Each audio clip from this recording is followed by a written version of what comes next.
बिस्मिल्लाहिर्रहमानिर्रहीम, अस्सलाम वालेकुम। सर, आज हम बात करेंगे कि हमें जॉब मिलती क्यों नहीं है। वो कौन से ड्रॉपफॉल्स हैं जिनकी वजह से हमें जॉब मार्केट में मिलती नहीं है। देखें, दो चीज़ें होती हैं, एक आपका एजुकेशन, दूसरा आपका एक्सपीरियंस। शायद इस टॉपिक पे हल्की सी बात मैंने की थी, लेकिन आज डिटेल में थोड़ी सी डिस्कस कर लेते हैं। हमारी जो यूनिवर्सिटी सिस्टम है ना, उसमें एक सिस्टम है जिसे बोलते हैं इंटर्नशिप। ये इंतहाई बोगस किस्म का सिस्टम है और साल साल से चलता आ रहा है। और इसके अंदर हमारी यूनिवर्सिटीज़ का भी, क्योंकि देखिए, तालीम और तरबियत दो लफ्ज़ होते हैं।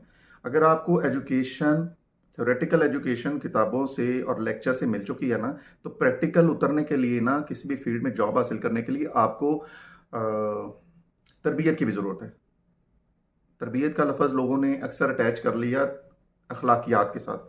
बिल्कुल, लेकिन हम कोशिश करेंगे, क्योंकि अखलाकियात पे बात किसी और दिन कर लेंगे। एजुकेशन से रिलेटेड तरबियत आपको कैसे हासिल करनी है। देखें, जब आप जाते हो ना 2 ढाई महीने के लिए, आपने अगर कंप्यूटर इंजीनियरिंग की है, आपने एमबीए किया हुआ है और आप 2 ढाई महीने के लिए किसी बैंक में, लेट्स सपोज एमबीए, एक शख्स बैंक में चला जाता है और रेफर किया गया है यूनिवर्सिटी में कि 2 महीने में आप इंटर्नशिप करके वापस आ जाएं। तो बैंक का जो कैश ऑफिसर या ऑपरेशन मैनेजर या मैनेजर होता है, उसे पता होता है इसने 2 ढाई महीने में चले जाना है, तो आपके ऊपर ज़्यादा टाइम सर्व नहीं करते। क्योंकि वो टाइम क्यों लगाएं, जितनी देर में आपको वो चीज़ें समझ आना शुरू होती हैं, आपका टाइम कंप्लीट हो चुका होता है और वापस जाने वाले होते हैं। वापस यूनिवर्सिटी में जाते हैं, फिर 2-3 सेमेस्टर किए, फिर किसी और बैंक में भेज दिया। इस तरह से जब आपकी डिग्री कंप्लीट हो जाती है, वो एक सर्टिफिकेट आपके हाथ में दे देते हैं।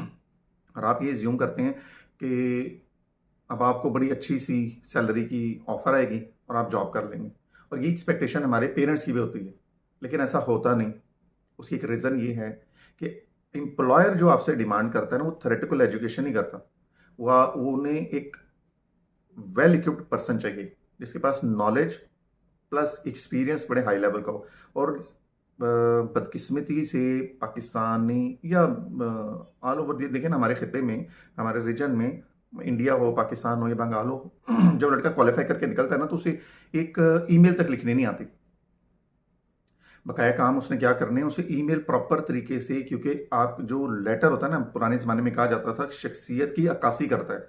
हमें एक ईमेल तक लिखनी नहीं आती। तो अब सोल्यूशन की तरफ आते हैं कि फिर हमें करना क्या चाहिए। कोशिश ये करें कि अगर आपकी यूनिवर्सिटी आपको ये मौका प्रोवाइड नहीं कर रही या उसके सिस्टम में ये चीज़ शामिल नहीं है, तो आप खुद से ही काम कीजिए कि जब आप क्वालिफाई कर जाएं, तो कम से कम 1 से 1.5 साल के लिए किसी भी अच्छी ऑर्गेनाइजेशन में जाएं। वो आपको पैसे कम दें, ज़्यादा दें या ना दें, आप ये समझ लें कि आपकी एजुकेशन का ये पार्ट है। जब तक ये कंप्लीट नहीं कर लेते, तो आप मार्केट में आपको जॉब नहीं मिलनी। आप इस वजह से 1 डेढ़ साल उसमें लगाएं। आप उसका डेकोरम सीखें, एक ऑर्गेनाइजेशन में कैसे मूव करना है, ईमेल कैसे लिखनी है, काम कैसे करने हैं, ये तमाम चीज़ें सीखें। फिर आप ज़रा देखिएगा कि आपको 1.5-2 साल के बाद जब आप मार्केट में उतरते हैं प्रॉपर जॉब के लिए, तो क्या आपको उतनी सैलरी जो आपकी एक्सपेक्टेशन पे थी मिलती है या नहीं मिलती। हम अक्सर करते भला क्या हैं कि शायद कोरोना है, इस वजह से मुझे जॉब नहीं मिल रही। शायद इमरान खान ने पॉलिसीज़ ऐसी बना दी हैं कि बिजनेसमैन बड़ा परेशान हो गया, इस वजह से नहीं मिलती। या मियाँ नवाज शरीफ की पॉलिसी की वजह से नहीं मिल रही, या आसिफ अली जरदारी स्टील जॉब उसे कहा जाता था एक टाइम पीरियड में, सॉरी टू से, लेकिन उसकी वजह से नहीं मिल रही। सर, इन फैक्टर के पीछे ना छुपें, बल्कि ये सोचा करें कि जिनको मिल गई है उनमें कौन से गुण थे। ठीक है, हो सकता है 10-20% रेफरल जॉब पे जा चुकी हों, जिनके जानने वालों ने उसको रेफर कर दिया, लेकिन बकाया भी तो लोग हैं ना। तो कोशिश ये करें अपने अंदर वो क्वालिटीज़ बिल्ड करने की।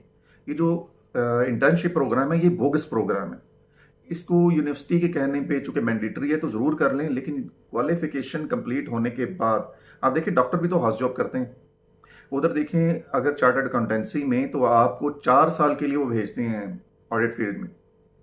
आप ऑडिट करते हैं, सीखते हैं, जब वो फिर बच्चा बाहर आता है, तो वो फिर अपनी लेवल की जॉब उसे मिल भी जाती है। यहाँ पे मसले मसाइल सिर्फ हमारी तरबियत, जो एजुकेशन रिलेटेड तरबियत है, उसमें है। यूनिवर्सिटी आपका ये ख्याल नहीं करेगी। वो तो आप प्रिंटिंग प्रेस है जो डिग्रियां प्रिंट कर करके दे रही है। ये काम आपको खुद करने हैं। फर्द वाहिद ने अपने लिए करना है, क्योंकि आपने मार्केट में उतरना है। और पेरेंट्स से भी गुजारिश है कि वो, आप लोग चूंकि पुराने लोग हैं, आप लोगों ने फिल्मों में यही देखा है कि जब मोहम्मद अली क्वालिफाई करके आता था, तो जेबा, सॉरी, मेरे ख्याल में उस वक्त में दीबा बेगम होती थी, तो वो सिलाई मशीन चला रही थी। तो वो आते कहता था, माँ अब तुम्हें जॉब करने की, माँ अब तुझे कपड़े सीने की ज़रूरत नहीं है, माँ मैंने बीए कर लिया है। तो भाई बीए कर लिया, फिर एम्प्लॉयर को इससे कोई गर्ज नहीं है। ये फिल्मों में डायलॉग होते हैं।